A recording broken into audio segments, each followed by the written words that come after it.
Links to previous episodes are given in the video description, so don't forget to like, subscribe and share the video. Love Against the Throne. Episode 16. Chapter 78. Gemma's POV. After I had spoken to my children's wolves, I was waiting eagerly for their help to get me out. The dose of the poison had been increased in my food. The rogue who brought my food told me I was about to die. Felix was bringing in a doctor to cut the pups out of me, and he didn't care if I lived or not. Jeremy had brought Nikki to see me, and I was distressed by the bruises on my pup's face and arms. He refused to tell me how he got them, but he kept looking at Jeremy with fear, and it broke my heart. Despite everything, Jeremy had never hit our pup. But I decided he was no longer the Jeremy I had once loved. I lay on the bed and wished I knew if it was dark outside or not. Dinner had been brought to me and I choked it down as usual. The guard slammed the door and I sat on the bed. I placed my hand on my belly and couldn't sense my pups anymore. I was alarmed. Oh, goddess! Please let them be all right. We are fine, Mother, Aurora's voice sounded in my head. Relief washed over me.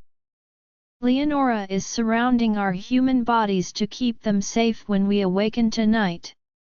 Now, I will be the one to allow you to partially shift. Xerxes is giving me some of his strength. He will also be guiding our father here. My heart swelled at hearing that. I couldn't wait to see my Cassius again. I missed being in his arms so much. Tears fell out of my eyes. Please don't cry, Mother, Aurora whined. I'm sorry.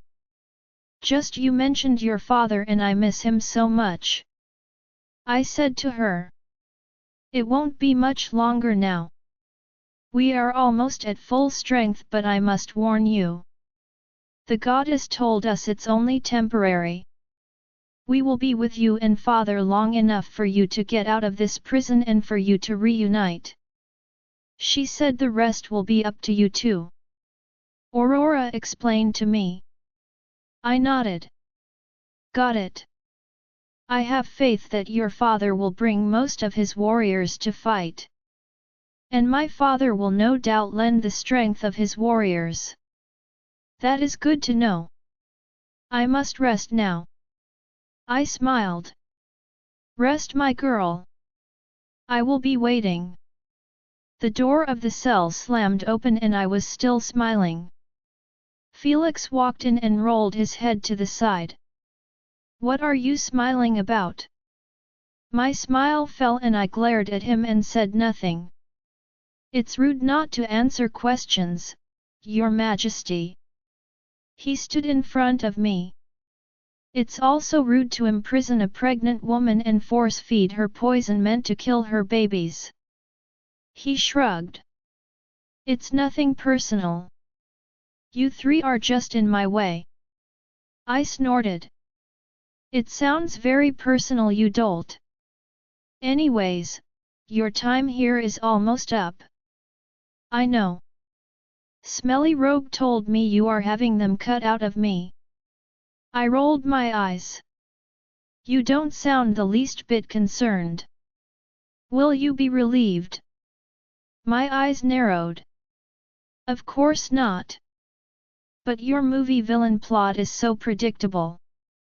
A sinister laugh came out of him. You think this a movie plot? He folded his arms. Trust me, sweetheart. I am not the villain. My cousin is. Right, I replied to him. If you live through the procedure, then you and your pup will be free to go with Jeremy anywhere you want. I'll kill Jeremy the first chance I get. He shrugged. I honestly don't care. He started towards the door. You have an hour before the doctor gets here. You should say goodbye to your pups. He then walked out of the cell. I sneered at the door. Think again. I lay on the bed to rest until my pups were ready to get out of here. My eyes closed and I dreamt of them running in the field of daisies again. We were always in a field of daisies, I thought. Was there something significant about that? They stopped playing and looked at me. It's time, Mother. Aurora spoke to me. My eyes opened and I sat up on the bed. The cell seemed to be glowing as I felt a surge of power within my body. The strength will be mine. But you will be in control. Aurora explained. Luckily, I know what to do, my girl. I smiled as I stood up and felt my body transforming. I felt my hands turn into claws as my nose extended into a muzzle. White fur grew all over my body but I still stood upright. I felt my senses get stronger. I growled like a feral wolf as I looked at the iron door of the cell. Smirking, I kicked it with all my might and it flew off the rusty hinges. The dust cleared and I spotted Jeremy coming down the hall. I felt an increase of rage as I stalked towards him. 3 rogues brushed past him. In a blink of an eye, I dispatched them and ripped their throats out. My clawed hands dripped with their blood as I looked at Jeremy. I felt his fear but I did not care. He needed to die for his crimes. I slashed my claws at his face and watched the blood trickle down. I raised my arm to strike him again and he held up his hands in defense. Wait! He shouted at me and for a brief moment, I saw the old Jeremy. I swung my arm and slashed his arms. You deserve to die. I realize that. He replied. But I also know where our son is and I know the way out of here. It's a confusing maze to someone who doesn't. My eyes narrowed at him. I was hesitant to trust him. But I honestly did not know how to get out and Aurora said her help was only temporary. Fine. Lead the way. I snarled at him. But if this is a trick I will rip your throat out. Deal. He responded as more rogues rushed towards us. I took the lead and easily took them out. My white fur becoming more and more covered in blood as we met more rogues in the hall. I heard crying coming from a room and Jeremy pointed at the door. Nick is in there. I pushed the door open with my clawed foot and heard my pup yelp and start crying. He was curled up on a dirty bed with his face buried in his hands. I could smell how dirty he was. I glared at Jeremy as I walked into the cell. His blue eyes looked at me with fear. I knelt in front of the bed. Nicky, I said in my regular voice. Nicky, it's Mommy. I held my arms out to him. Mommy. He cried and leapt into my arms. I picked him up as I heard shouts from the rogues. I sighed and looked at Jeremy. Will you carry him out as I fight my way through the rogues? Jeremy nodded and held his arms out. I started to give him Nicky but my pup held on tight. Nicky. No, he will hurt me. Nicky cried. Baby, I have to get us out of here. I swear he won't hurt you. I said to my trembling pups. I could hear the footsteps getting closer. We have to get out of here. With a loud cry from my pup, Jeremy took him from my arms. Nicky cried and struggled. Nick, I won't hurt you. I swear. Jeremy pleaded with him as rogues rushed into the cell. Stay behind me, I ordered Jeremy as I began to fight my way through the rogues.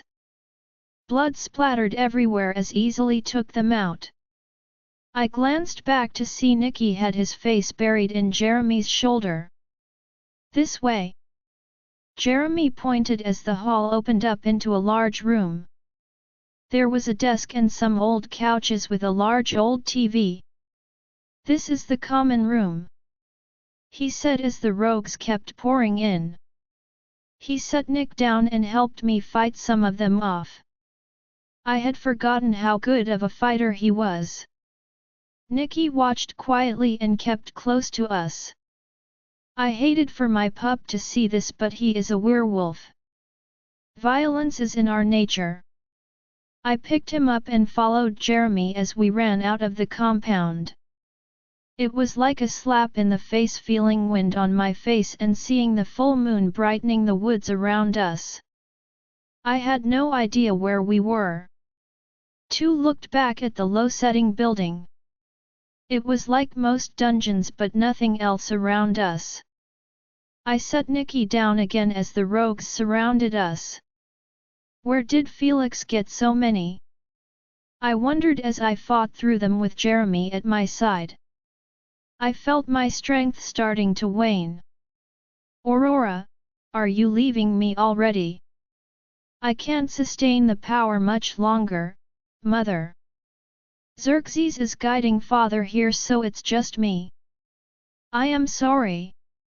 My claws turned back into fingers as I felt the power leaving me. You have to hang on, Aurora, I said as I watched Jeremy fall to his knees while taking on two large rogues. He was bleeding profusely from multiple wounds. I started towards him. Just go, Gemma, he shouted to me. I got this, he said as he stood up again. I love you, Gemma. I fought off a few more rogues as Jeremy shifted into his silver wolf. More rogues surrounded him and I picked up Nicky and took one more look at him before running into the woods, not knowing where I was going. Cassius, I shouted in the mind link. Gemma. My heart swelled when he replied. Mother, just keep running in the direction you are going, Xerxes responded. I heard the rogues coming after us. The trees thinned as I reached a clearing and saw a legion of royal warriors lined up, and in the center, he stood there ready to fight in only shorts. I suddenly felt all of the strength in my body leave and I had to set Nicky down before falling to my knees. Gemma. Cassius shouted as he ran towards me with my father and brother beside him. My vision started to go black. I felt his arms around me as I was picked up. His blue eyes shone into mine. Oh, Gemma! He cried as my body went limp. The pups are all right, Gemma, Leonora's voice said to me for the first time in a week. The pups are all right, I said to Cassius as he held me tight. He kissed me and then I heard howls and the sounds of fighting. I wanted to help in the fight but I didn't have the strength. My eyes started to close as Cassius passed me to another set of arms. I recognized the scent of my brother. Leonora made a whimper in my head as she was reunited with her twin. I felt a little strength surge through me. Get them to safety, I heard Cassius order my brother. Go with your uncle, Nick. No, I said as I opened my eyes. I need to help Cassius. I struggled weakly. You are in no condition to fight, Gemma. My brother growled as he ran in the opposite direction of the fighting. I heard Cassius roar loudly as I felt my body betray me. Ian held me tight as I faded into the darkness. Cassius's POV. I ran through the woods under the direction of my son's wolf. He and Enoch were connected and feeding me the direction I needed to go to find my mate and children. My father and brother-in-law followed close behind. We stopped at the lake she had been taken from. We shifted back into human form and my beta and warriors were waiting for me. Gemma's father was also waiting with some of his warriors. Ian told me to meet you here, Phil said to me. Please tell me you know where she is. I patted him on the back. Nope. Sure don't. Phil's eyebrow rose and he glanced at my father. My son's wolf is guiding us tonight, philosophy. Your son's wolf? He asked with an air of skepticism. I nodded. His name is Xerxes. He and his twin Aurora have been awoken from their dormancy to help Gemma and me. Phil took a deep breath. That's different. But seeing as they are twin white wolves, I won't doubt what you say. I just want my daughter back. The moon shone brighter and I felt my power grow. Father, the power Aurora and I have is temporary tonight. I have lent some of my strength to Mother. When you and Mother are reunited we will return to our dormancy. Xerxes explained, just get me to your mother and I will do the rest. I growled lowly in my head. Then it was like the moon lit up a path before me. I turned to the warriors. Follow me, I ordered them. Do you know where we are going? Deke asked me. My son's wolf is leading the way, I replied as I shifted into my wolf and took off. I ignored the doubts and complaints coming from the warriors. My father and Phil ran just behind me. I know they had their doubts also. But then Ian's wolf passed by me. Sorry, Leopold is being drawn to his twin. He mind-linked me.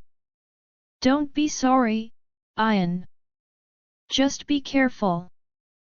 We don't know what we are up against. I told him. His wolf looked back at me and nodded. We ran for almost an hour. The trees grew thicker and I knew we were no longer in the kingdom or any pack lands. I did not know where we were at all. Stop here, Xerxes instructed. I did as he said. Halt! I ordered everyone else and shifted into human form. Luckily someone had brought shorts and I slipped a pair on that Deke handed me. I stepped into a clearing and heard howls in the distance. Where is she, Xerxes? I demanded as my warriors lined up in the clearing. I stood in the center of them. The snarls and growls grew closer and I felt my warriors tense up. Cassius! I heard her mind link and my heart nearly leaped out of my throat as I looked around trying to see her. Gemma! I shouted back as her scent slowly entered my senses. She then appeared on the other side of the clearing. She was dirty. She held her son in her arms. But it was my Gemma. Tears flooded my eyes as I looked upon her.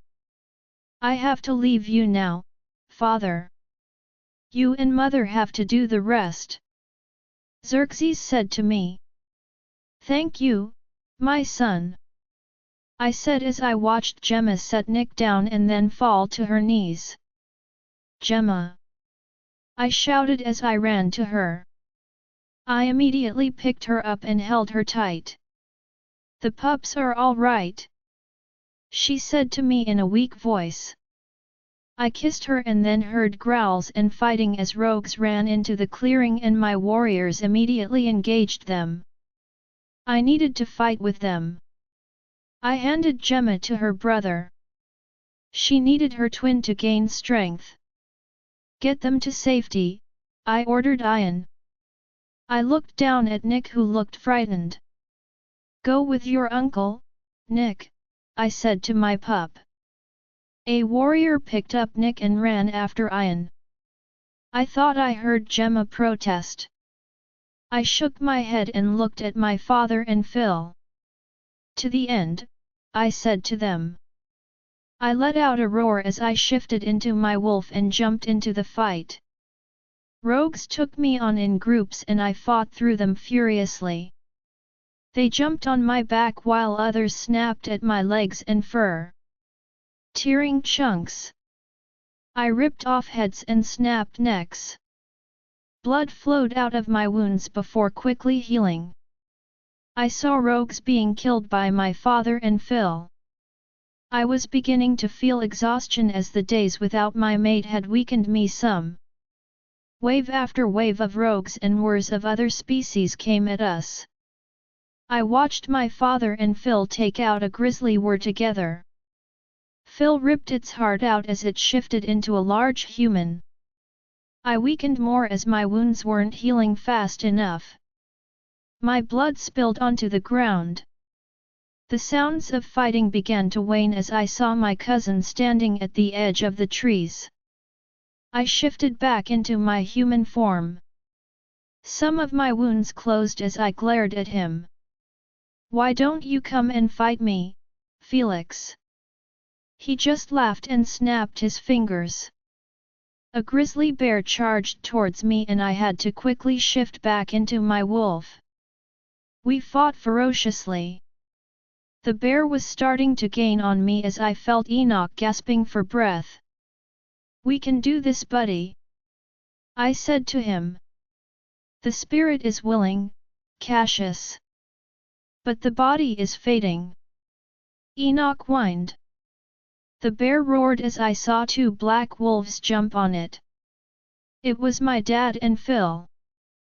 Then a grey wolf joined them and I knew it was Deke. Together we all managed to take down the bear and I delivered the final blow of ripping its throat out. I howled to the heavens as the fighting had stopped. Most of the rogues were dead or driven off. There were deaths on both sides. I shifted into human form again and Felix was gone. I snarled. Did you see where that bastard went? I asked Deke. He shook his head. They had all shifted back to human form. Dad. Sorry, son. He replied. I looked him over. He was covered in wounds and blood and so was Phil. We all looked worse for wear. I was distracted by the bears. Deke, assess the damage. I am going to go look for Felix. I ordered my beta. He put a hand on my shoulder. You are in no condition to keep going, Cass. I want him dead. I shouted at him. Now, do as I tell you, I said before running off in the direction I had last seen my cousin.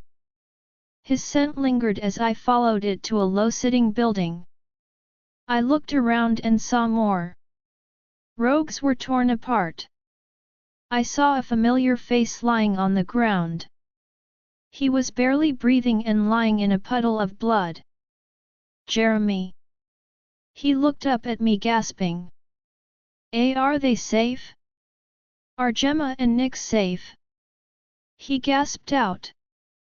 I stood over him trying not to let my anger end his life. Yes, I replied to him. No thanks to you. They are safe. He looked up at the sky. Good. I heard laughing and turned to see my cousin standing a few feet behind me. Felix, I growled as I stepped towards him. Still a coward, I see. Not man enough to fight me. He shrugged. Why fight when I can pay others to do it for me? Because you are a coward, that's why. You would be a pathetic king for sure. I snarled at him.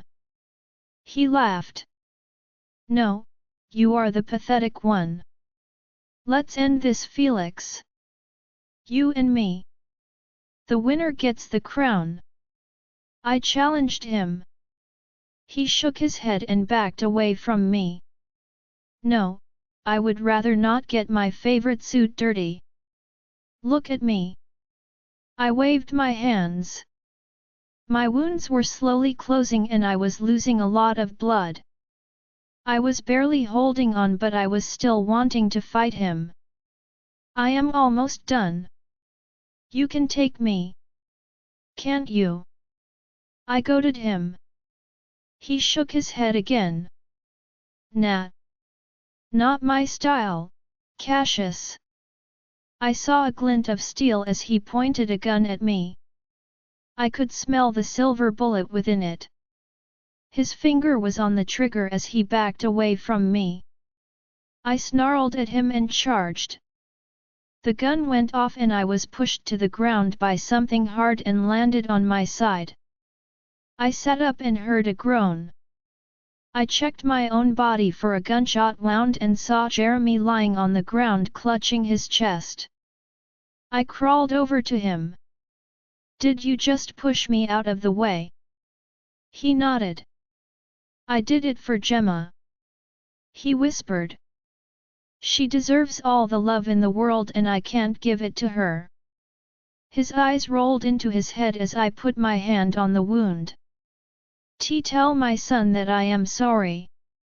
Tell him I love him and that I am sorry. He panted hard. Hold on, Jeremy, I whispered to him. No, he pushed my hands away. I am at peace, he said, looking up at me. Take care of my son, were his final words as I felt his heart stop. I heard the clicking of metal and cursing and saw my cousin fighting with his gun. I snarled loudly at him and got to my feet and ran towards him. He threw the gun at me and I tackled him to the ground. He looked up at me with fear. Good night. I snarled and ripped his head off. I held it as I stood up and turned to footsteps running towards me. It was my father, Phil, and my warriors. I held up Felix's head and howled as loud as I could. It's over, I bellowed as they cheered and howled with me. I dropped the head as my strength suddenly left me. I was losing too much blood. I then fell to my knees. Is she safe? I asked Phil as he and my father knelt beside me. Phil nodded. Yes. Ian got her and Nick to safety. My heart thumped against my chest as relief filled me. She was safe. That was all that mattered. She and my pups were safe, and with that I allowed myself to succumb to the darkness. Gemma's POV: the sun shined through the tree, illuminating the daisies my family frolicked through. The wind making them waved side to side as the laughter of my children filled the area. Cassius stood on the other side of the field watching the twins and Nikki playing. His ocean blue eyes looked into mine and it was like time stood still as we ran to each other and wrapped our arms around the other. The closeness of him was so real. We held each other tightly as the pups ran happily around us. Our lips touched and the sparks of our union made my knees weak. I had thirsted to be held by him for so long. But this was only a dream. I was still in prison. I felt my shirt being tugged and pulled away from Cassius to look down upon my blonde-haired daughter. Her eyes were violet-colored like mine. She held up a daisy to me. I smiled and took it from her and then squatted down to hug her. My sons soon joined and I was on the ground being hugged by my children. Then they giggled and ran off through the field, turning into their wolf forms. At the edge of the field, a white wolf stood beside a black one. The pups circled the adult wolves before they all took off. Cassius and I watched them run off, then we embraced again. The daisy was still in my hand as I looked it over. I looked up at Cassius. I think I know what I want to name our daughter, I said to him as the dream faded from me. For a moment I was just lying with my eyes closed as I heard the beeping of machines around me. I did feel the sparks coming from my hand as I opened my eyes. I was in the Royal Hospital. I turned my head to see Cassius on a bed beside mine. My eyes were looking into his as a soft smile spread onto his face. I looked down to see we were holding hands. I couldn't help the tears that rushed out of my eyes. "Hi," he whispered to me. "Hi," I replied to him. He tried pulling me towards him as our beds were nearly touching, but the movement caused the machines I was hooked up to start beeping. Angela and a couple of nurses rushed into the room. She sighed. "Oh, thank the goddess you are both awake." She stood at the end of our beds. "You two gave us all quite a scare." A moment later my parents and his parents rushed into the room. My parents rushed to my side. My mother was kissing my cheek as my father clasped my other hand. "Oh, Gemma. We were so scared we lost you." Izzy was doing the same thing to Cassius as his father just patted his shoulder. "Hi Mom, Dad. I missed you guys," I said to them as my brother walked in. He looked tired. "How long were we out?" I asked as the memories of the prior events flooded into my mind. 5 days, Terry replied from Cassius's side. I glanced at Cassius. 5 days. Well, you two were both severely injured. Your wolves had to work overtime to heal you both. Though Gemma had a boost from her brother's presence. Angela explained. "Ian, you were here with us?" I asked my twin. He nodded. "Leopold wouldn't let me leave Leonora for long." "My dear sweet brother. How can I ever thank you?" He shrugged. "I don't know. But I'll think of something." We all laughed. I looked at my mother. "Where is Nikki?" "With Liz. She has been taking care of him," she replied. "Poor Liz. She is so distraught from losing both her son and maid in the same week." My mother shook her head. "Taking care of Nick seems to be helping her cope." "Jeremy is dead?" I asked. I hadn't seen him die.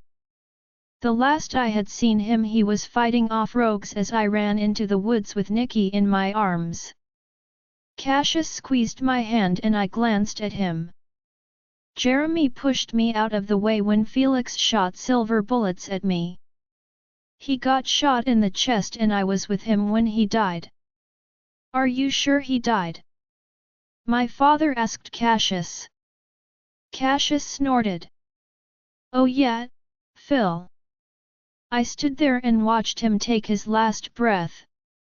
"Why?" "Because when we went back to clean up, I looked for his body because my beta female wants to bury her son. We didn't find his body." Cassius's eyes narrowed. "Really?" My father nodded. "Yeah." A chill went down my spine. "So either scavengers made off with his body or he somehow lived," I said. "No, I'm telling you he was dead," Cassius responded. "There was no way he could have lived through getting shot with silver bullets." "We believe you, son," Terry interjected. I squeezed his hand and he calmed down. "I don't think Jeremy will be a problem anymore, Cass."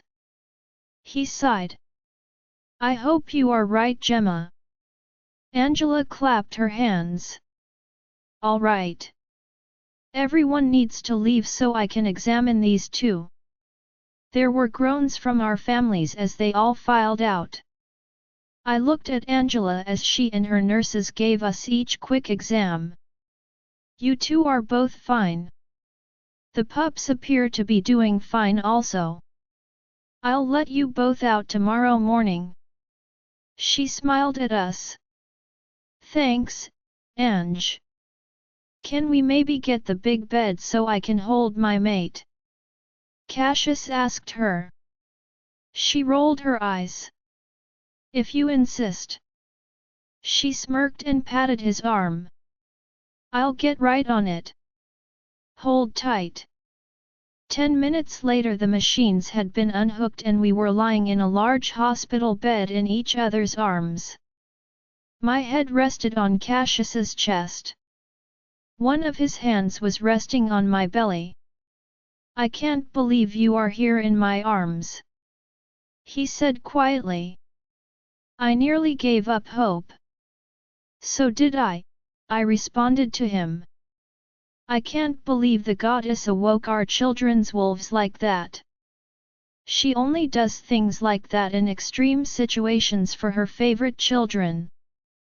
Cassius smiled at me as he placed a light kiss on the top of my head. She said we and our pups were very important to her. I wonder what she means by it. He held me tighter to him. Who knows that the future holds, Gemma? I just thank her every single day that you are my future. I could not ask for a better mate. You are everything I ever wanted and more. Tears flooded my eyes as he spoke. In the beginning, I had resisted being his mate. But he was everything I wanted. The goddess must have known how deep our bond would be when she paired us together. I looked up at him. I know I'm not the easiest woman to love. But I couldn't love anyone more than I love you, Cassius. He smiled as he slid his hand down my cheek, wiping away the tears. He kissed my lips and our eyes closed. We held the kiss for a minute before pulling back to just look each other in the eyes. He leaned his forehead against mine. What is it you wanted to name our daughter? I rolled my head. What? In the dream. You said you knew what you wanted to name our daughter. Wait, you were there? I mean you were there but you had the same dream. He chuckled lightly. Yes. Now tell me the name because I have a feeling I am thinking of the same one. Then let's say it together. He nodded. Okay. Daisy. We said at the same time and laughed. I patted my belly and felt the presence of my pups. Daisy, I repeated.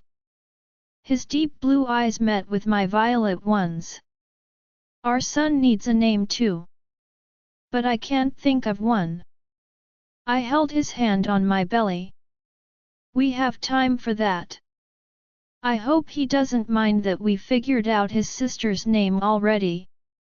There was a knock on the door as my mother poked her head in the door. I know the doctor told us that you two needed rest. But there is someone here that is insisting on seeing. She didn't finish as Nikki ran into the room and jumped onto the foot of the bed. Mommy, Daddy. He squealed. Hi, baby, I said to him. Cassius and I parted slightly so he could lay between us.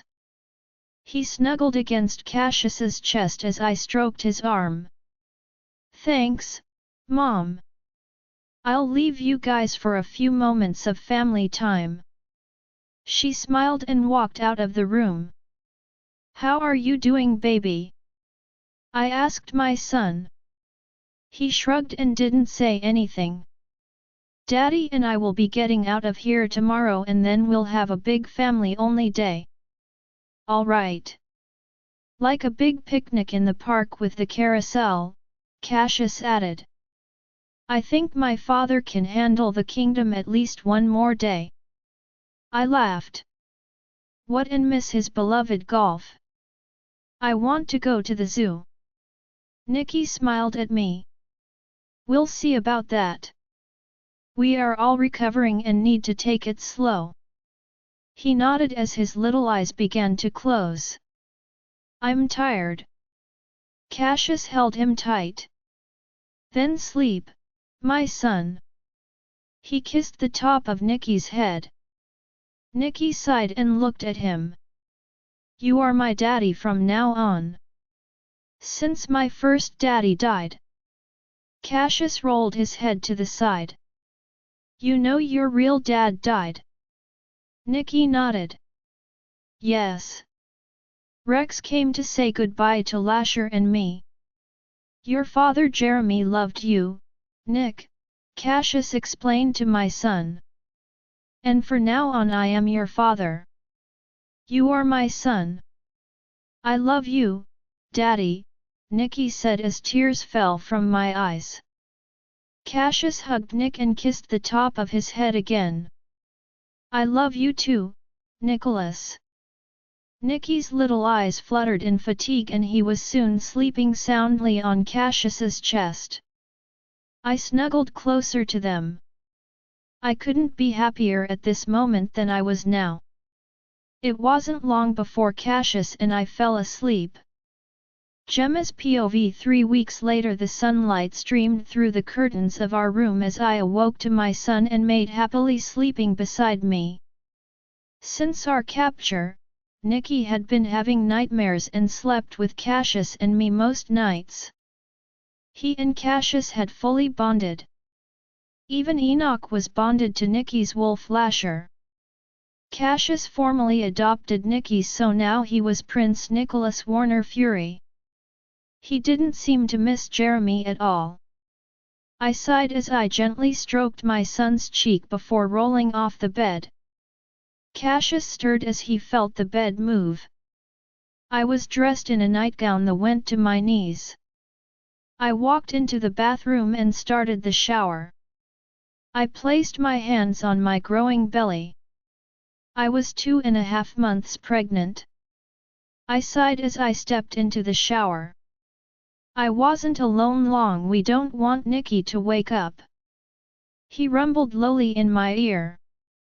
He is out like a light. He kissed my cheek and then trailed kisses down my cheeks before turning me around to face him. Either way. Let's just shower. I said to him and his face fell. We'll have Elizabeth watch him tonight so we can get some alone time. I smiled at him as we kissed. Jeremy's mother Elizabeth had moved into the palace. After losing both her mate and only child in the same week, she was distraught and the only thing that kept her going was spending time with Nicky. So I offered her to stay with us and act as his nanny, which she happily accepted. Cassius and I quickly finished our shower and I wrapped a towel around my body. I walked out of the bathroom and Nicky was sitting up on the bed. Good morning, Nicky. He smiled and hopped off the bed and ran over to the couch and turned on the TV. I went into the closet to decide on this morning's outfit. Everything I owned was beginning to get tight around my waist, so picking an outfit was becoming frustrating. As I was looking through my skirts, I felt fluttering in my belly. I stopped and sat on a chair and just placed my hand on my belly. It was the first kicks. Tears welled up in my eyes as I felt them kicking more, and I was in a trance as I just felt them kicking. Gemma. I heard Cassius's voice break me out of the trance. I looked up at him with tears in my eyes. What's wrong? He asked with concern and knelt in front of me. I grabbed his hand and placed it on my belly. I feel them kicking. His face broadened into the happiest smile. He laughed softly as tears welled up in his eyes. The king of the werewolves was reduced to tears as he felt his pups kicking for the first time. This. He whispered and laid his cheek on my soft skin. The kicks increased as he kissed my belly. This is the most wonderful feeling in the world. He muttered. I ran my hand through his hair as he just lay on my belly. For a moment the rest of the world disappeared. Mommy, Daddy. Nicky's voice came from the closet door. I looked over at him. What, Nicky? He ran in and looked at Cassius. What is wrong with Daddy? Cassius had tears in his eyes. I smiled at my son. Nothing. Your baby brother and sister are kicking in my belly. Nicky rolled his head. Cassius lifted his face from my belly and reached for Nicky. Here, Nick. Feel them. He placed Nicky's hand on my belly and I felt the kicks and my pup smiled. How did they get in there? Cassius and I exchanged a look. Cassius looked at me. I cleared my throat. The moon goddess blessed me and that's how they got in there. Nicky seemed to accept that answer as he removed his hand. Can I have waffles for breakfast? I nodded. Yes. Now go watch your cartoons while we get dressed and then I think Nana is taking you to the park today. He clapped his little hands and ran out of the closet. I sighed and laughed. Good save, love, Cassius smirked at me. I rummaged through my clothes and tried on several different things. Tears welled up in frustration as it seemed everything was too tight. Damn it! I nearly yelled. What's wrong? I folded my arms and sat on the chair in a huff. Nothing fits, I growled. It's all your fault. He shrugged. I won't deny it. He snickered. Growling, I stood up and pulled a pair of sweatpants from a drawer. It was the only thing that felt comfortable. I didn't care at this point. I put on a white blouse and a pair of sneakers. Cassius was dressed in one of his finer suits, making me look like a hobo.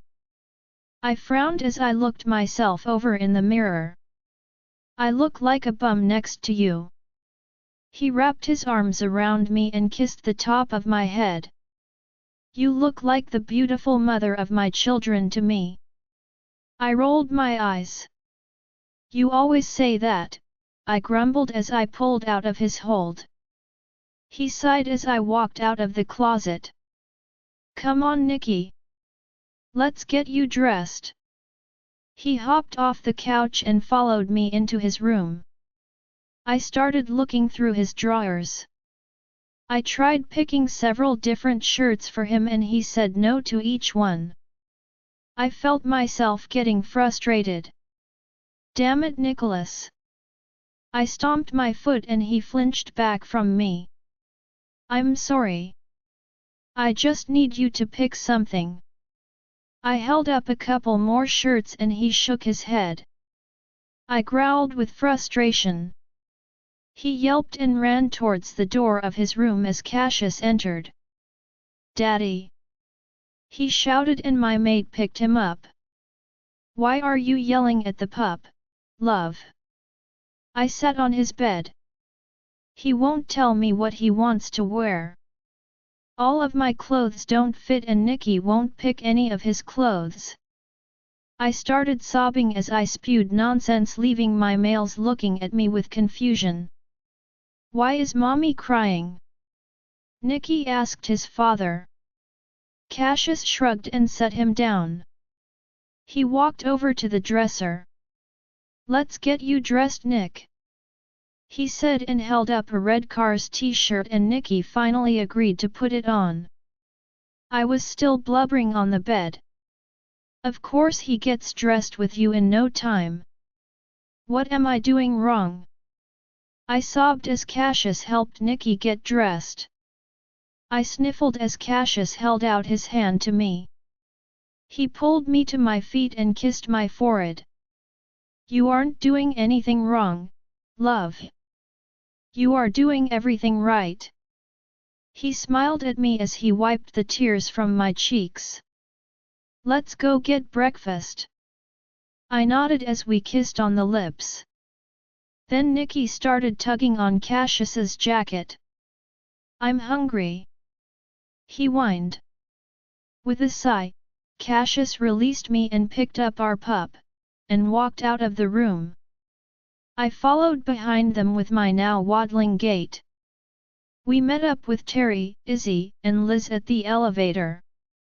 Izzy and Liz had become fast friends and were engaged in conversation. They stopped when we approached. Izzy looked over and sighed. Let me guess. Nothing fits. I nodded. These sweatpants are the only thing that felt comfortable. My mother-in-law looked at Liz and laughed. Then she looked at her son. Cassius, I am taking your maid to the mall to get her some maternity clothes. Today? He responded to her. But no buts. The poor girl needs clothes that fit her and I know exactly where to take her. She looked at me. Trust me, you'll love this shop. Cassius sighed. Okay, is this afternoon all right, Mom? We have a lot of stuff to do this morning. She nodded. Yes. Thank you, Izzy. I looked at Liz. You'll be able to take Nick this afternoon, right? Of course. I love spending time with my little noodle. She tickled Nicky, who was still in Cassius's arms. Right, Noodle?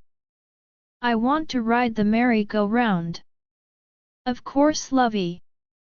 Is that all right, Cassius? She asked my mate. I was happy that Cassius allowed her to be informal with him. She was like family to me and Nicky's grandmother. He nodded. You'll have to take the guards as usual. Liz shrugged. She had gotten used to Nicky having his own guards now. That's all right. The door opened and we all piled into the elevator. Izzy and Liz went back to chatting. When we got to the first floor and the door opened, Cassius set Nicky down and the pup ran ahead of us. He saw his friend Nikolai walking towards the dining room with his moms Angela and Maria. The two pups giggled and then raced away from us. The twins began to kick again and I placed my hand on my belly, which caught Izzy's attention. Are they kicking? She asked with a smile. I nodded. Do you want to feel them? She clapped her hands. I have been waiting for this. We stopped walking so she could place her hand on my belly and the pups kept kicking. Oh my! Terence, come feel your grandpups kicking. She said to Terry. I sighed as I had two sets of hands on my belly. I only allowed it because I loved my in-laws. They both laughed happily. We stood there for a few moments. Okay, guys. I am starving. They pulled their hands back. Sorry, dear. Izzy patted my arm.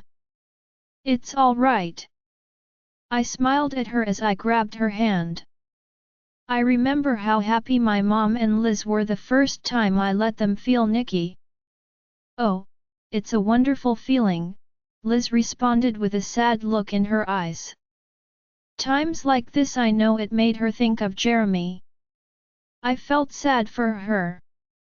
She never got to bury her son even though we all knew he was dead. We just never found his body. We entered the dining room and everyone stood up. Everyone took their seats. Good morning everyone, Cassius greeted them. I hope everyone had a good night. Let's all have a good day. He sat down and the Omegas brought out breakfast. There were waffles as requested for Nicky. I got an egg white omelette with cheese and spinach. Around the table. Deke was smiling and laughing with his mate Audrey. Maria and Angela were happily laughing with their son Nikolai. Liz and Izzy were still deep in conversation. It made me happy to see my people so happy. I squeezed Cassius's hand as we ate. "What's up?" he asked me. I shook my head. "Nothing. I am just happy. Happy that everyone else is happy and that makes me happy." He chuckled. "You didn't seem so happy earlier. That's was hormones." I rolled my eyes at him. "I know. I am just messing with you." I smacked his arm. "Jerk. What is going on with you two?" Terry asked Cassius. "Oh, your son is giving me a hard time about bawling like a baby earlier over nothing." Terry snorted. "Son, your mate is going to be on a roller coaster of emotions. If you want to have been with her ever again, I suggest not making fun of her." Cassius rolled his eyes at his father. "I wasn't making fun of her, Dad." "Yes, you were," I said to my mate. He sighed. "Maybe just a little. It was cute though." He waggled his eyes at me. I was not cute. I was blubbering over nonsense. He laughed. "Which was cute?" He picked up my hand and kissed it. "Is it bad that I think my pregnant queen is adorable when she cries?" I just glared at him. "You are lucky that you are handsome," I mumbled to him, and he just laughed again. We all finished breakfast. I said my goodbyes to Nikki as Liz took him to pup care. She often helped the ladies out during the day before taking Nikki in the afternoon. I had asked if she didn't mind taking Nikki overnight so that Cassius and I could have a little alone time. Cassius and I decided to make a date of it with a nice dinner and movies followed by lots of fun, as he put it. We walked into the office hand in hand and sat at the desk. We got to work as Maria and Deke walked in to give their morning reports. "Deke, my father tells me that your brother Zion is doing well as beta," I said to him. "After Mark died, my father's pack needed a new beta." Deke's younger brother seemed to be fitting the bill perfectly, and he was getting along great with my brother. He would most likely be my brother's beta also. That's good to hear. My little brother was always the more studious one. "I'm glad it's working out for him," Deke replied. We talked a little longer with Deke and Maria before they both went to do their duties. I helped Cassius with a couple of conference calls. One of the elders was still giving Cassius a hard time about killing Felix. He felt Cassius should have spared him and brought him in for the council to decide. But the rest of the elders agreed that Cassius did what was needed. Felix had threatened mine and my pups' lives. He nearly killed Cassius. His death was needed. He had recruited a large number of rogues. He also involved other war species that threatened alliances. Cassius and I had to work hard to keep those treaties from falling apart. After lunch, I went shopping for maternity clothes with Izzy. She took me to a special shop that made custom clothes, and she was right. I loved nearly everything they had. I even found stuff in my style. After shopping, I spent time with Nikki before resting in my room. It was then time for the dinner date with Cassius. I had the chef make a special dinner for us. Pork tenderloin roast with wild rice and mushroom gravy. An Omega was helping me set it up when Cassius walked into our room. The Omega bowed to him and he smiled at her. "That smells delicious." The chef outdid himself. I looked at the Omega. "Thank you. I can take it from here." The Omega bowed to me and then left our room. I was quickly swept into my mate's arms and we kissed for several minutes before he released me. I am going to go take a quick shower and put on something more comfortable, he explained to me. Okay, Cass, I replied to him. I was wearing sweatpants and a t-shirt. After a few minutes, he emerged from the bathroom wearing shorts and a tank top. I hope you don't mind what I am wearing to our fancy dinner. He laughed as we embraced again. I kissed him deeply before pulling back slightly. He raised an eyebrow. Oh really? He laughed as I led him to the table. I poured some beer into a glass for him. I sort of wished I could have some beer. He sipped it gratefully as I sat on the opposite side. We began eating our dinner happily. So, have you thought of names for our son? I asked him.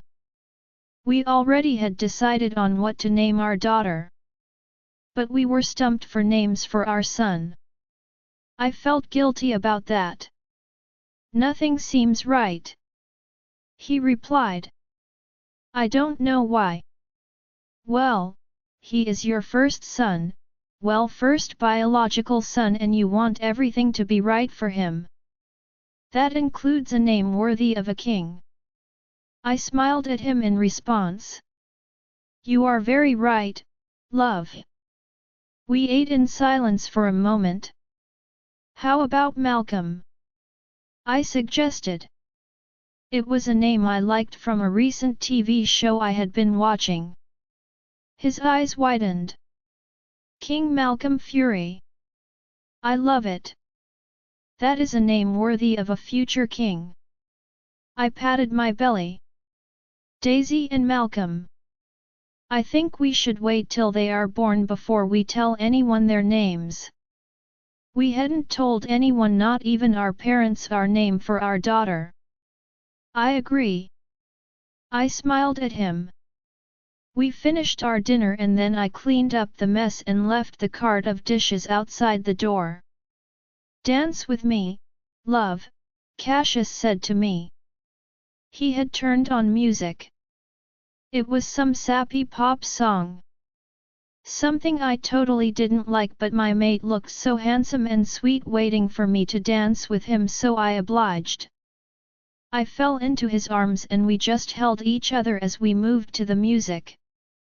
The song wasn't completely horrible.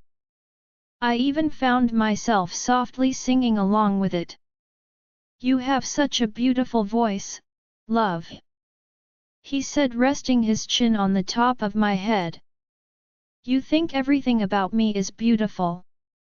He looked down at me and used a finger to run under my chin. Is that a crime? I shook my head. No, I responded as he kissed me. We stood in the middle of our room kissing softly for a minute before pulling apart. Do you still want to watch a movie? He nodded. I so want to have sex with you, but I also want to just cuddle with you on the couch. I laughed. We can do both, Cass. We have all night. Nikki is fine with Liz, I told him as I sat on the couch and turned on the TV. I scrolled through Netflix. I decided we would watch Stardust. I had seen it a dozen times, but I loved it every time. I started the movie and Cassius laid down on the couch with his head on my belly. The twins started kicking when they felt their father's presence. I ran my hands through his hair as we just enjoyed these moments together. After the movie, Cassius and I began kissing on the couch. We were getting more into the moment when he suddenly stopped and stiffened. His eyes glazed over and then he stood up and began pulling clothes on. Cass, what's wrong? Rogues. He shook his head. No, apparently a vampire just showed up at the front door with my unconscious sister in his arms. He explained before running out the door. Cassius's POV. I held Gemma in my arms. Her violet eyes were lost in ecstasy. I relished her satisfied moans as I felt the sparks from our contact. It had been almost a week since we had had sex. With Nick sleeping in the bed with us every night, it was hard to fulfill our needs. I was lucky that Liz had taken Nick for the night. I needed time with my mate. I was about to do, when I felt someone knocking on the mental block I kept up from mind links. It seemed frantic, so I lowered the wall. What? I growled. I stopped what I was doing with Gemma. I'm sorry, Your Majesty, it was one of my guards. But a vampire just showed up at the front door with your sister in his arms. She appears to be unconscious. I'll be right down. Make sure the vampire doesn't go anywhere. I ordered the guard. I stood up and started putting my clothes back on. I was now worried about my sister. I mind-linked my parents and told them to meet me downstairs. Cass, what's wrong? Rogues? Gemma asked as I put my shoes on. I shook my head. No, apparently a vampire just showed up at the front door with my unconscious sister in his arms, I told her before running out the door. Oh. I'll be down in a minute, Gemma linked me. I skipped the elevator and ran towards the stairs. I heard footsteps behind me and my father was on my heels. Where is Mom? She'll be right down, he replied as we ran down the stairs and to the front door. Sure enough, a well-dressed vampire was surrounded by a dozen of my guards with my limp sister in his arms. My father growled as he rushed towards the vampire. What are you doing with my daughter? My father demanded. The vampire pushed her body towards him. Ainsley needs medical care. His voice was smooth and clear. My father took Ainsley into his arms and immediately ran to the Royal Hospital. I mind-linked the doctors to be on alert for my father. What were you doing with my sister? I growled a demand to the vampire. He tilted his head. I found her in the woods like that, he replied. I growled and then ran after my father. I reached the hospital in no time and my father was waiting outside the emergency wing, pacing back and forth in the waiting room. So? He growled. They just took her in. Nothing yet. Moments later my mother burst into the room followed by Gemma. Where is my baby? My mom demanded. They just took her in, Isabel. My father replied to her. I smelled the vampire and turned to see him standing in the corner of the room. My father and I growled at him, while Gemma looked at him. Titus, she said to him. The vampire smiled slightly. You remember me, Your Majesty. You know this bloodsucker? My father growled at Gemma. My mate nodded. Yes. He is or was Ainsley's boyfriend. Boyfriend? Titus took a deep breath. Well, she broke up with me when she found her mate. I understood, sort of. I know how you werewolves are about your mates, he explained. But we remained friends and she started calling me a month or so ago because her mate was abusing her. I knew he was abusing her, Gemma exclaimed. Titus stepped towards me. Tonight your sister called me in a panic. I could hear her mate screaming for her. You see, your sister is pregnant and they just found out the baby is a girl and I guess that set him off. He started beating her, trying to abort the baby. My mother gasped and grabbed my father. My baby is pregnant. He was mad that they are having a girl. My father growled at the vampire. Anyways, I had a bad feeling and I ran towards the territory she is living in and I found her nearly dead in the woods. So I picked her up and brought her here. Titus finished explaining. I assumed taking her back to her mate would have made things worse. I shook with anger. Casper had played the nice guy with me. If I saw him again he was dead. No one harmed my baby sister and lived to tell about it. I looked at the vampire. Thank you for bringing my sister here. But there are closer packs that have hospitals. The vampire snorted. Yes, because a vampire walking into a pack territory with the unconscious princess would have ended well. I knew bringing her here was her best chance. Even if it meant my death. I would do anything for Ainsley. I love her.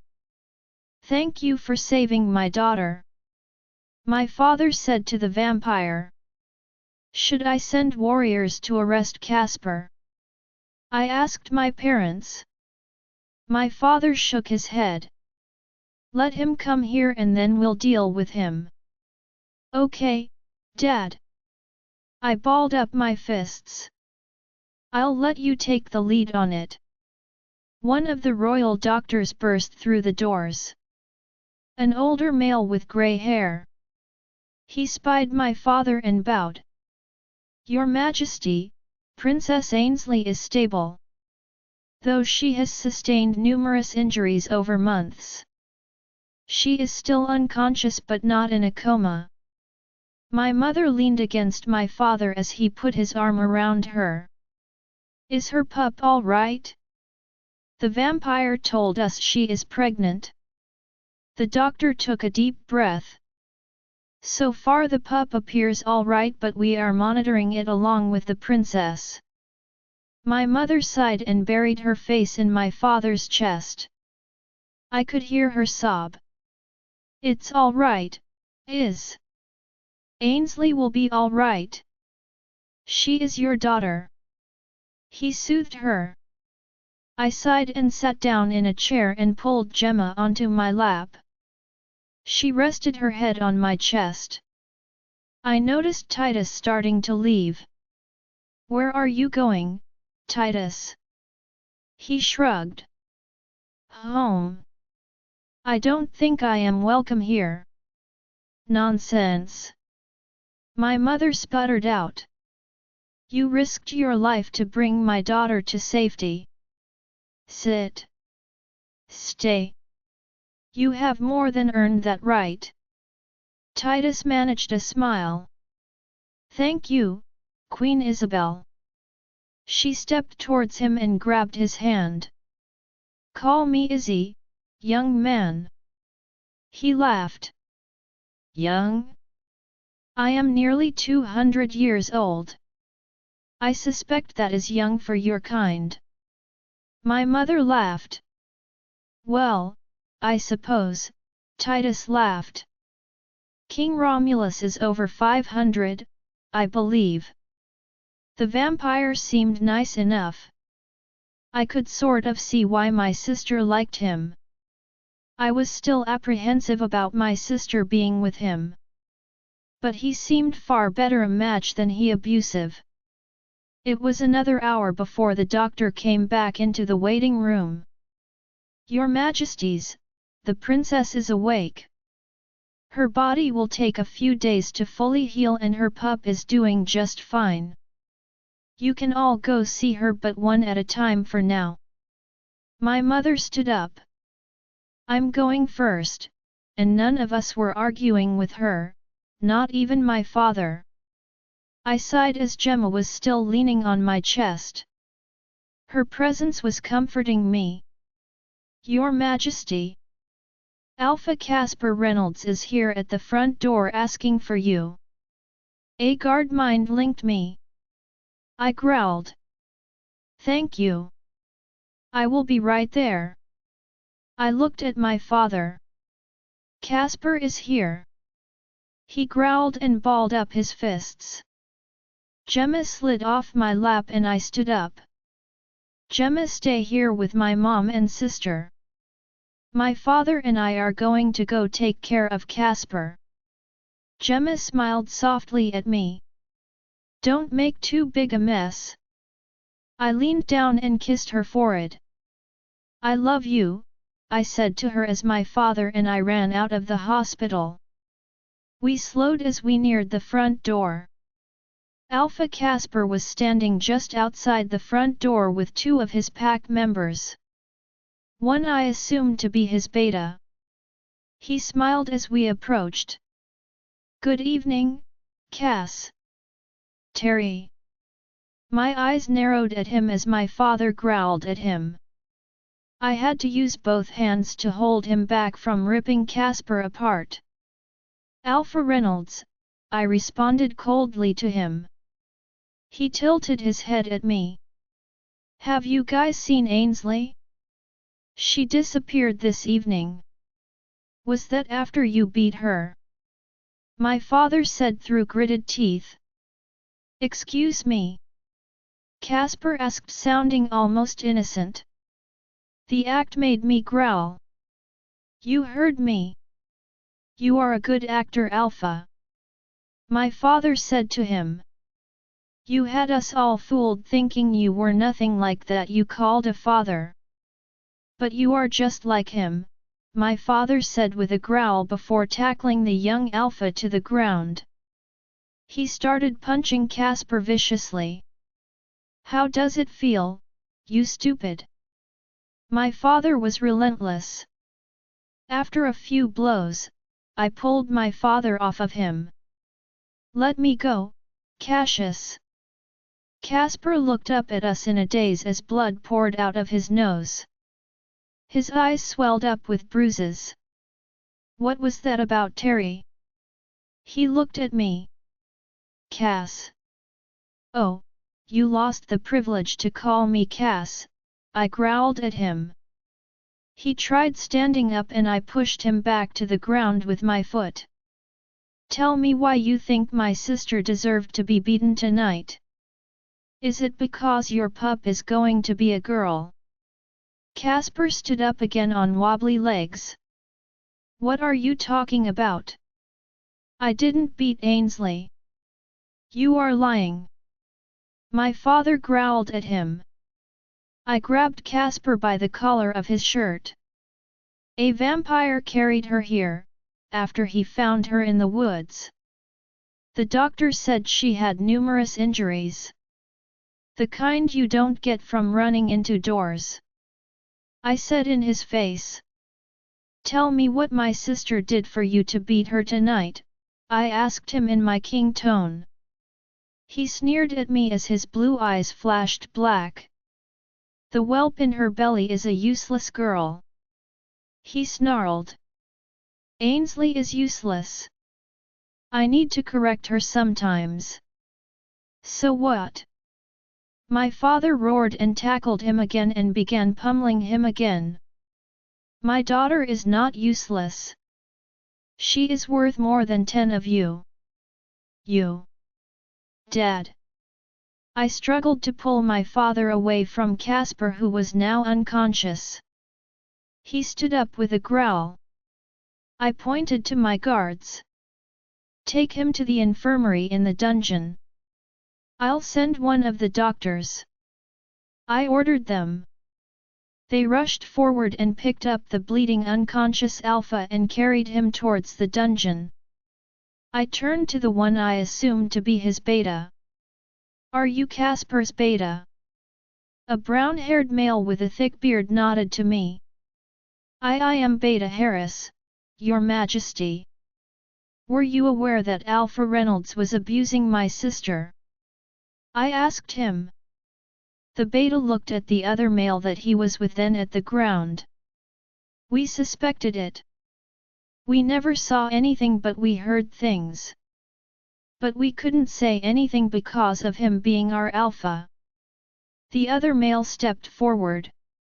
Your Majesty, I once saw Alpha Casper hitting the princess. She had made a comment he didn't like and he slapped her.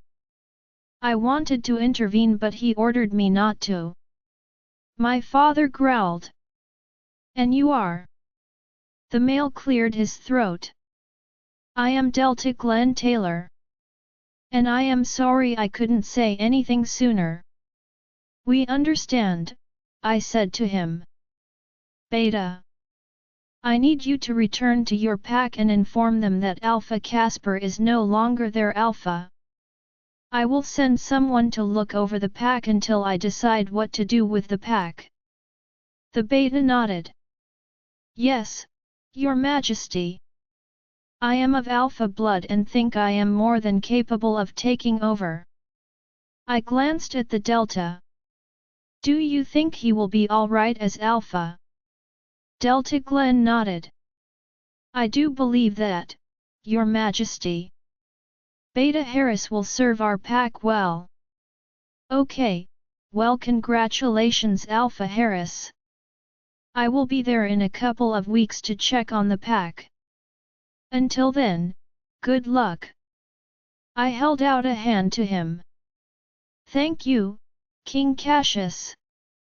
He bowed to me. If you need anything, don't hesitate to call. He smiled and then looked at the Delta. Okay. They then left. My father and I walked back to the Royal Hospital. Gemma and my mother were sitting in the waiting room talking. How is she? I asked. She is doing all right. My mother replied. She did a real number on her. She told me that he started hitting her right after her Luna ceremony. It started small but escalated. I sighed and sat beside Gemma. She had a hand on her belly. I placed my hand beside her and then smiled when I felt my pups kicking. I knew something was wrong the last time she visited. She just wasn't my little sister. I should have arrested him then. I rubbed my face with my free hand. We can't dwell in the shoulds, Cassie. My mother said to me. She is safe now and that is what counts. We will be here for her. Of course we will, I responded. Where did the vampire go? He is talking to Ainsley. My mother replied and my father growled. She glared at him. Now Terence. I know you don't like vampires. But Titus did save her and he seems to care for her. He loves her. Gemma blurted out. And I know Ainsley loves him. My father sighed. Well, considering the alternative I can't say I object to their relationship anymore. Why thank you, King Terence. The vampire said from the door. We all stiffened. Sorry, I wasn't trying to eavesdrop. Ainsley fell asleep and I came out here to give her some space. He leaned against a wall. You really do care about my daughter? My father asked him. He nodded. I don't just care about Ainsley, Your Majesty. I love her. You can call me Terry. I am not the king anymore. He is. My father pointed at me. Titus smirked. Terry, he laughed. You know we vampires don't have mates that way you guys do. But when we find someone that makes our cold hearts feel alive again it's like having a mate. Ainsley makes me feel alive. I know it's a taboo relationship but King Romulus is happy with his werewolf queen. And I don't care who objects. I love Ainsley. I would do anything for her. Well, you certainly have my blessing, my mother chimed in. My father took a deep breath. You have my blessing too, he stood up and held out a hand to Titus. The vampire smiled and shook my father's hand. Thank you, Terry. I promise I won't let her down and I want to help her raise her daughter as my own. My mother pulled the vampire into a hug. You better take care of my baby or I will rip your head off. Titus laughed at that. I stood up to shake his hand. I guess this is a welcome to the family. You can call me Cass. My mother clapped her hands. I can't believe it. 4 grandbabies in 1 year. Can you believe it, Terence? No, I can't, Isabel. We have been so blessed this year. We gained a beautiful new daughter. He gestured to Gemma. And now 4 grandbabies. Titus, you are welcome to stay here as long as you wish. Thank you, Cass. But I am in school right now. I have classes to attend to. But I will be back to see Ainsley as soon as I can. And I was wondering if she would be allowed to live in the city with me in my apartment. I looked at my parents. I guess that's up to my parents and Ainsley. We'll let Ainsley decide. My mother concluded. Titus smiled at her. I will live wherever she chooses. But I must leave right now. I have early classes. Please tell Ainsley I will be back soon when she awakes. My mother clasped his hands. Thank you again for saving my daughter. She kissed his cheek. He waved at all of us and then left the room. The male doctor walked into the room. King Cassius, I finished my exam of Alpha Reynolds. He will heal from his injuries. He smirked at my father. Though his nose may remain permanently crooked. My father snorted. I should have just ripped it off. I kissed Gemma. She looked sleepy. Love, I think you should go back to our room and sleep. Ainsley will be all right. You can see her in the morning. I will be right up after I talk to the guards in the dungeon. Gemma sighed. Okay, make sure Casper gets chained and injected with so much wolfsbane he has to piss it out. My parents laughed. I agree with Gemma. My mother added. I'll walk Gemma to your room. I am tired too. I'll stay here with Ainsley. My father responded. Good night, Is. He kissed my mother. I kissed Gemma one more time. You don't have to wait up for me, love, I said to her before walking out of the room and out of the hospital. I walked into the dungeon building and stood at the front desk. Maria's second-in-command Jerry was sitting there. He looked up. Where is Alpha Reynolds? He is still in the infirmary, Your Majesty. Is he awake? Jerry nodded. He was cursing up a storm and trying to escape, so we chained him to the bed. Move him to a cell. Chain him up with silver. I said to the guard. He stood up and saluted. On it, King Cassius. I followed him to the infirmary and watched as several guards were dragging a very angry Casper out. This isn't right, Cass. I should be allowed to treat my mate how I wish. She got out of line a couple of times, so I slapped her. I growled and grabbed him by the neck. There is no justification for beating a mate. After what happened to your father, you thought I would be okay with your actions against my sister. You beat her to kill the pup in her belly. Your pup.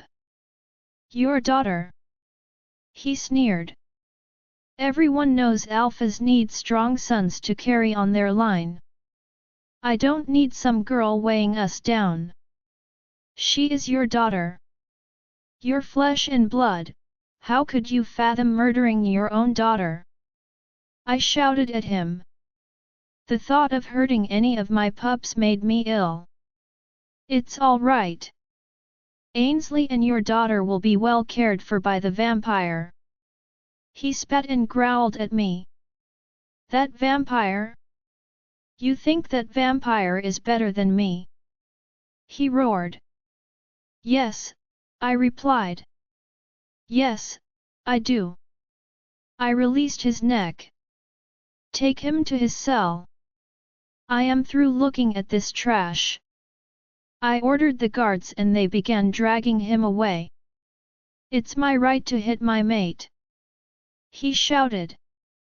My father taught me that she-wolves need to be in their place. I just watched as he was dragged down the hall and put into a cell. The guards chained him up and then locked the door. Satisfied, I thanked the guards and then left the dungeon. I went back to my room. I opened the door. Gemma was sitting on the couch reading. She looked up at me. I am exhausted, I said to her. Mind if we just cuddle and then go to sleep? She set her book down and walked over to me. She wrapped her arms around me and leaned into my chest. That is fine with me, my king. I am exhausted too. Your pups take a lot out of me. We walked hand in hand to our bed and I sat on the edge. She helped me take off my clothes and then began to kiss me. Her lips woke me up slightly. How about I blow you to sleep? She smiled at me. I have no objections to that, my love. Gemma's POV. I woke up in Cassius's arms. My back was against his chest while his face was buried in the back of my neck. His breath against my skin gave me goosebumps. I sighed with content and felt the twins kicking. I lightly rubbed my belly. Morning, pups, I said quietly to them. His arms tightened their hold around me and I felt his lips on my neck. Good morning, my loved. His hands moved down my body and landed on top of my hands on my belly. The pups kicked more furiously as they sensed their father. Ah, my babies are awake. I snorted. No kidding. I closed my eyes, relishing the moment between us. Then I had to make a run for the bathroom. I had gotten past the morning sickness, but now it was having to pee every 2 minutes, it felt like. Cass, I tried moving his arms to get out of bed, but he maintained his tight grip. He nibbled my ear, making the urge worse. Cassius, I have to go. He sighed and released his hold on me. I rolled off the bed and ran into the bathroom. When I was done, I turned on the shower and poked my head out of the bathroom. Cassius was sitting up on the bed. Oh, Cassius, I said in a sing-songy tone of voice. I need help washing myself, I smirked while waggling my eyebrows at him. His head shot up as a devious smile worked its way onto his handsome face. He stood up and strode towards me. Never fear, your knight is here to save you. I giggled and waddled my way into the shower with him close behind. He grabbed me from behind and growled playfully as his hands explored my body. After a nearly 30-minute shower of washing, we emerged from our steam-filled bathroom in each other's arms. I walked into the closet with a little glee as I got to wear one of my new maternity outfits. I picked out a dark purple pantsuit with a white blouse. I smiled as it fit perfectly. Oh my gods, Cassius! Your mother is a lifesaver. He laughed and looked over at me. That she is. That outfit looks divine on you. You would say that if I was wearing a sack. I chuckled at him. He shrugged as he pulled on a blue jacket over a light blue shirt and blue slacks. Guilty. I find my queen beautiful no matter what. How did I get so lucky to have a mate that was so deeply in love with me? Every day he proved how much he loved me. I never felt alone even when we were apart. I watched him fiddle with his tie. I walked over and helped. We just stood in silence appreciating the closeness. I then leaned on his chest and he kissed the top of my head while running his hands up and down my arms. I was very lucky indeed. Moments like these are my favorite, I said quietly. I find that the small things are my favorite. He inhaled. You smell heavenly, my love. He kissed me while gazing into my eyes. It made me think of Ainsley and how her fated mate ended up being an abusive. How did some of us get a mate as good as Cassius while others were nearly killed by their mates? It didn't seem fair. I sighed as we parted. Cass, I want to go visit Ainsley after breakfast. He smiled at me as we walked out of our room. That's all right with me. Mommy, Daddy, Nikki called from down the hall and ran to us. Liz was right behind him. Cassius scooped him up into his arms. I kissed his little cheek. Good morning, my sweet boy. Did you have fun with Nana last night?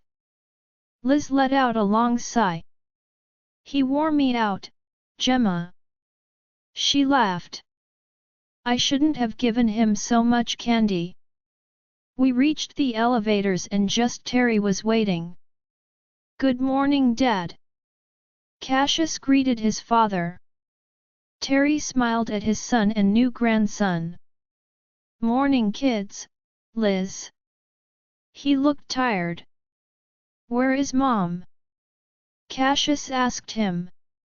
Your mother and I have been taking shifts staying with Ainsley. I squeezed my father-in-law's arm. How is Ainsley doing? I was thinking of visiting with her after breakfast. She is doing quite well, he replied.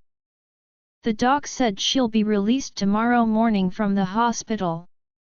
She would probably be happy to see you. I'm sure Izzy could use a break also, I said as we all walked into the elevator. Thank you, Gemma. Terry kissed my cheek. We walked out of the elevator and headed to the dining room. Nikki was giggling at something Cassius said. I smiled at them. It made me happy to see them so close. After breakfast, Liz took Nikki to pup care and I went to the hospital to visit with Ainsley. Izzy was walking out as I was walking in. Is she awake? Yes, dear. Terry told me you were coming. Izzy yawned after replying. She looked exhausted. Maybe you should go get some rest, Iz. I touched her arm. She sighed. I suppose so. I smiled at her. See you later, Izzy. I walked down the hall to Ainsley's room. She was sitting up on the bed eating breakfast while watching the TV. I poked my head in. Hi. She smiled at me. Hi, Gemma. I was hoping you would come. I walked into the room and waddled to the chair beside the bed. Ainsley looked at my round belly. Wow, you got a lot bigger since the last time I saw you. I laughed. Anyone else and I would have gotten mad at the comment. Yes, your niece and nephew are growing fast. She rubbed her belly. I can't wait to meet them and I hope they like Gracie. I smiled at her. Gracie? Is that what you want to name your daughter? She nodded. Well, Grace Isabel. After my grandma and mother. That's a beautiful name, Ans. Thank you, Gemma. Have you and Cass decided on names for the twins? I nodded. We had decided to not tell anyone until after the twins were born, but I felt compelled to tell Ainsley. Yes, Malcolm for the boy and Daisy for the girl. I like those. She finished her breakfast and pushed the tray away from her. I stood up and rolled it away from the bed. So, how are you feeling? I asked her. She sighed. Physically I am fine. Mentally, I don't know. The man I thought loved me turned out to be a monster. I mean, I almost lost the man I truly love for him. A stray tear slid down her cheek. I tried to be a good mate. A good Luna. Nothing I did was good enough for him. He always told me how useless I was. I clasped her hand. What is Cassius going to do with Casper? I shrugged. I can't say for sure. But I am sure he and your father want to rip Casper apart. What do you want to happen to him? I honestly don't know, Gemma. Part of me wants him to get what he deserves, and the other part of me, she sighed. He is still my mate. My wolf yearns for his wolf, and it will hurt if he dies. I know what you mean. But don't make the same mistake I did with Jeremy. I begged Cassius to no kill him, and my pups almost died because of it. She sniffled as more tears fell down her cheeks. What will I tell my daughter? The truth.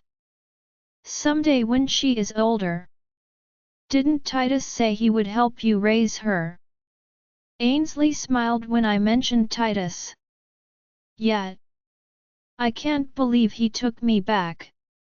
That's because he loves you. I love him. I was stupid to have gone with Casper. But now I am going to leave Casper behind and look at my future with Gracie and Titus.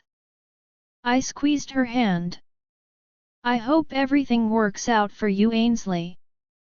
Have you decided where to live with Titus? Her head shook. Not yet. We are taking it one day at a time for now. Daddy said he could stay here in the palace if he wants. Wow, that's a big step for your dad. I laughed. Well, he seems to have taken a liking to Titus. Do you blame him? He saved your life. She laughed. He and Mom are already discussing me marrying him. It's like, whoa, slow down. We are still figuring things out. Will you miss being the Luna of your pack? No, it never really felt like my pack. All I did was take care of the house. I wasn't even allowed to go outside most of the time. I couldn't talk to hardly anyone. I did have a few friends. I guess the beta is taking over as alpha, according to Cass. Harris? Yeah. I think he will be all right. He is an alpha's son and he is quite strong. I think the pack will prosper under him. Casper was mostly all about himself. He didn't care about the pack. She explained. I will miss them. Some of them. But I am also looking forward to my life with Titus. She yawned. I sort of want to take a nap even though I have been just sitting here. I patted her hand. You do that. Pregnancy is tiring. Let me tell you. I smiled down at my belly. These two are taking a lot out of me, let me tell you. Well, they are my brother's kids. I can imagine. Ainsley laughed as she settled into the bed. The doctor said I'll be released tomorrow. The family will probably want to hang out together. I'll be there. Do you want me to ask the kitchen to prepare a special meal for you? She shook her head. No, it's all right, Gemma. I'll just be happy to be with the people who love me, and I am excited for them to finally get to know Titus. I know it's not easy for them to be close to a vampire. Titus seems like a great guy. I'm sure he'll fit right in. I stood up as the pups started kicking. Oh boy! These two are active. Can I feel them? Ainsley held out her hand. I nodded and she placed her hand on my belly. That's amazing. I can't wait to feel Gracie kicking. There is no better feeling in the world. You'd think that since I went through this once that it wouldn't be a big deal. But feeling them kick the first time was just as wonderful as feeling Nikki kick the first time. She yawned again. Thank you for visiting, Gemma. I am glad you are my sister. I smiled at her. I am glad you are my sister too, Ainsley. Sleep well. I hope Titus comes to see you today. She grinned. He never breaks promises, and he promised. Good. I waved as I walked out of the room. I headed out of the hospital to the palace. I walked into the office as Cassius was on a video call. He looked up and nodded at me with a slight smile. He then turned his attention to the screen. Yes, Alpha. I will send a few warriors to help you out. I sat in my chair beside him. Thank you, Your Majesty. A male said on the screen. Have a good day, Alpha, Cassius concluded before switching off the video. He turned to look at me. How was your visit with Ainsley? It was good. She seems to be in good spirits despite everything. She is excited about her pup. He nodded. That's good to hear. I should go visit her later after lunch. I told her the names of our pups. Okay. She told me the name she chose for her daughter, and I just told her the names of the twins. He pulled me towards him and kissed me on the cheek. It's no big deal, love. I am glad you and my sister get along so well. It means the world to me. I slid onto his lap and lightly kissed his neck. He purred quietly as I trailed my lips up to his. He held me tightly as our kiss deepened. He nibbled on my bottom lip and I opened my mouth slightly. Our tongues wrestled around as I wrapped my arms around his neck. When I couldn't take it, I pulled back to gasp and take in air. I then went back for more kissing. His hands began to explore my body as we made out. Cassius growled playfully. I could use a break. He smiled wickedly at me. I touched my finger to his lips. Oh, my big bad king needs his queen. I always need my queen, love. He whispered against my ear as I felt him getting hard. OOP, someone is hard for me. Of course I am, Cassius, I moaned. He leaned against my ear. I love how my name sounds rolling off your tongue. Scream for me. I screamed his name several times. Stand up. He ordered me. I did as I was told. There was a knock on the door and I quickly pulled up my pants and sat on my chair. What? Cassius answered with a loud, annoyed tone. It's me, Cass. It was Maria's voice. Come in, Maria. The door opened and Maria sniffed the air and shook her head before sitting on one of the chairs in front of the desk. What are you going to do about the alpha in my dungeon? Your dungeon? Cassius snorted. Maria nodded. Yes, my dungeon. She folded her arms. Right. Cassius rolled his eyes. Anyways, Casper's sentencing will be tomorrow. You are executing him, right? Cassius took a deep breath. From the report from the doctor and what my sister told me. Yes. Execution is the most likely outcome. Ainsley wasn't sure if that is what she wants for Casper. I blurted out. Yeah, well. I am not having a repeat of Jeremy, he growled. The kingdom needs to see I am serious when it comes to abuse of mates. Casper crossed the line when he tried murdering his pup. His fists balled up. I placed my hand on his. I know, Cass. I know. He sighed. Sorry, the thought of a male hurting his pups makes me very angry. And more so now that I am a father. I just don't know how a male could hurt his beautiful creations. Cass, I think you need to talk to Ainsley about it. He sighed and nodded. I will. But I am still executing Casper. My sister has her vampire to take care of her and her daughter.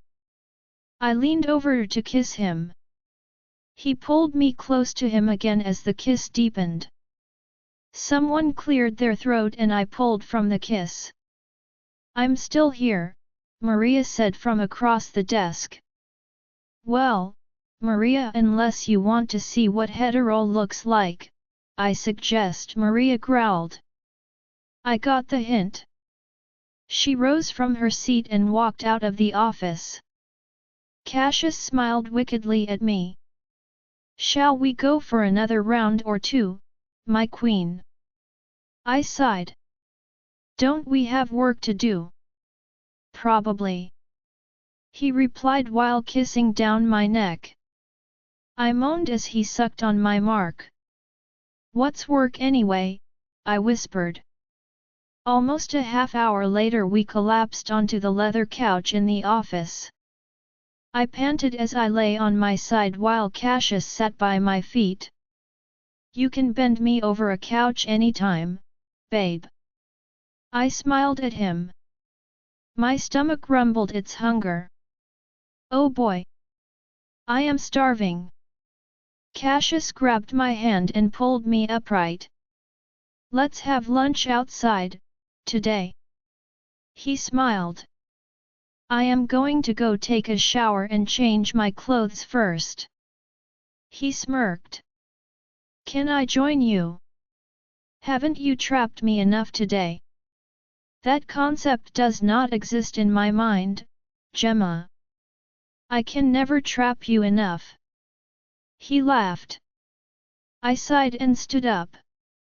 I had to walk around the office to collect my clothes. I pulled them on and then started to walk out of the office as the door opened. Deke walked in. Deke, you did not just walk in the office without knocking, Cassius growled at him. I waited until you two were finished. He laughed. I mean, geez. You two are worse than bunnies today. I laughed as Cassius growled again. What do you need, Deke? I don't need anything, bro. I just need to report a few things to you. You know, do my job. Cassius rolled his eyes and looked at me. I'll be right up in a few minutes, love. I smiled at him and then waddled out of the office. I was a bit sore from the vigorous. I patted my belly as I reached the elevators. Izzy was waiting there also. She looked me up and down. You and my son sure love doing it in that office. I blushed slightly. Oh goddess, don't tell me you heard us. She snorted. I'm pretty sure the whole kingdom heard you too. Eek, I said as the door to the elevator opened. Izzy and I parted ways after the elevator arrived on our floor. I went straight to my room for a shower and a change of clothes.